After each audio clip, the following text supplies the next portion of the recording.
اور محبوب پاک علیہ الصلوۃ والسلام نے فرمایا عبداللہ یاد رکھنا، یہ نوجوان دوست میری بات لکھ لیں، پریشان لوگ میری بات لکھ لیں، جن کے پاس قوت فیصلہ نہیں وہ اس بات کو لکھ لیں۔ حضرت عبداللہ ابن عباس فرماتے ہیں میرے نبی پاک علیہ السلام نے مجھ سے فرمایا تھا عبداللہ سن، اگر ساری دنیا مل کے تیرا کوئی نفع کرنا چاہے کر نہیں سکتی جب تک میرے رب کی رضا نہ ہو، اور فرمایا ساری دنیا مل کے تیرا کچھ بگاڑنا چاہے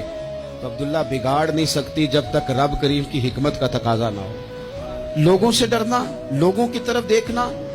ماحول دیکھ کے اپنے راہ کا تعین کرنا، ہر بندے کے خیالات کے مطابق ڈھلنے کی کوشش کرنا، فلانا نہ ناراض ہو جائے، فلانا نہ ناراض ہو جائے، وہ جس نے ہونا ہو جائے، بس رب رسول ناراض نہ ہو۔ اپنی زندگی میں اپنے مالک کو مولا جان کے بل اللہ مولاکم،